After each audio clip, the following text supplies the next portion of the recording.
आणि लेखक इयत्ता 4थी वर्गात असताना लेखकांचे आजोबा वारल्याच्या नंतर घरातली सगळी व्यवस्था त्यांच्या आजीवर येऊन पडली. आणि 4थीला जेव्हा आपल्याला सुट्ट्या होतात, उन्हाळ्याच्या सुट्ट्या, आपण कुठे फिरायला जातो, मामाच्या गावी जातो, तेव्हा लेखक घरच्या अशा परिस्थितीमुळं रोज 6 रुपये रोजाने ते कांदे वाहायला जायचे. शेतामध्ये जे कांदे काढले जातात ते एका ठिकाणाहून दुसऱ्या ठिकाणी टाकण्यासाठी दिवसभर उन्हामध्ये काम करायचे आणि त्यांना एका दिवसाचे 6 ते 7 रुपये असे मिळायचे. असं सगळं उन्हाळा काढल्याच्या नंतर त्यांचं ॲडमिशन झालं इयत्ता 5वी वर्गामध्ये. आणि 5वी वर्गामध्ये बसायला डेस्क वगैरे असल्यामुळं लेखकांना 5वी वर्गाचं खूप आकर्षण वाटायचं. पण तिथे मात्र अगोदरच्यासारखी परिस्थिती नव्हती. अलीकडे येता 1ली ते 4थीपर्यंत वर्गामध्ये शिक्षक यायचे नाहीत, पण 5वीला मात्र 45 मिनिटांचा एक पिरियड असायचा आणि दिवसभर अनेक शिक्षक वर्गात यायचे. आणि ही सगळी परिस्थिती पाहून लेखकाला मात्र आता शाळेची फार भीती वाटायला लागली होती. कशामुळे भीती वाटत होती? कारण आत्तापर्यंत त्यांनी काहीच अभ्यास केला नव्हता.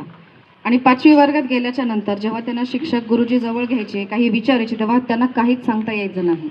आणि ही सगळी परिस्थिती पाहून त्यांनी त्यांच्या घरच्यांना बोलवलं. तेव्हा लेखकांना माहिती होतं वडील तर येणार नाहीत, आईला पण काही फार समजत नाही, मग आपण कुणाला सोबत घेऊन जायचं तर आपल्या आजीला.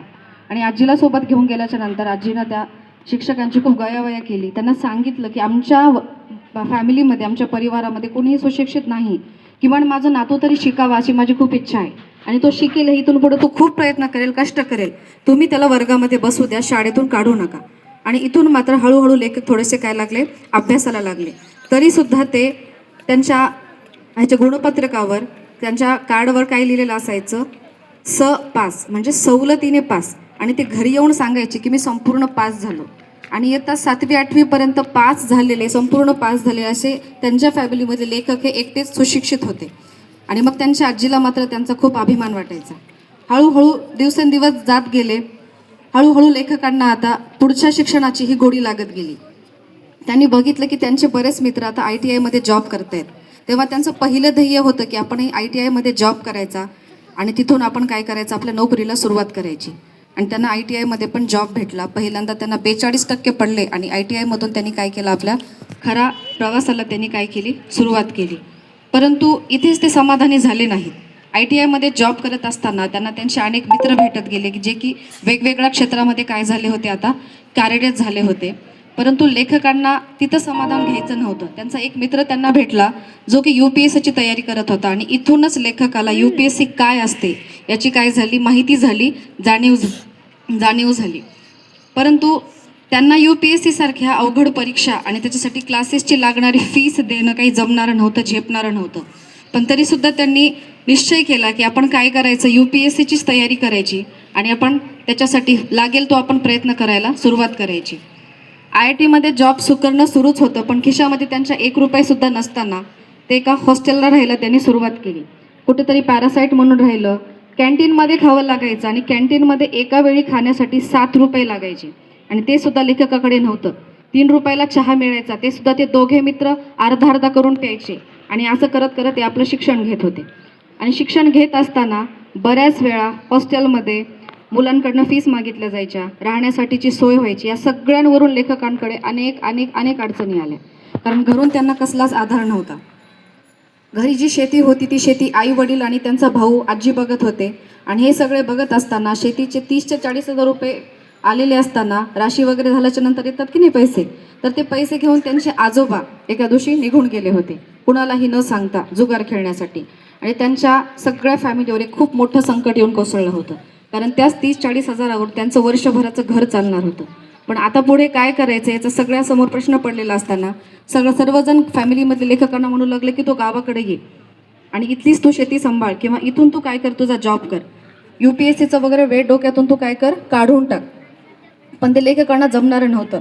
त्यांनी घरच्यांना सरळ सांगितलं, मला तुम्ही कुठलीच मदत करू नका, परंतु माझ्याकडूनही कुठल्याच तुम्ही मदतीची अपेक्षा ठेवू नका.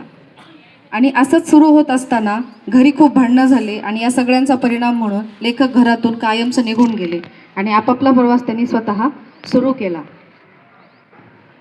लेखकांनी 2000 साली स्पर्धा परीक्षा देण्याची सुरुवात केली आणि 2010मध्ये त्यांची निवड झाली. आणि मधल्या या 10 वर्षांच्या काळामध्ये त्यांनी IRS होण्यासाठी त्या सगळ्याच मुलांसाठी त्यांनी खूप प्रयत्न केले, आंदोलने केली आणि स्वतःसाठी पण त्यांनी भरपूर कष्ट आणि मेहनत केली होती.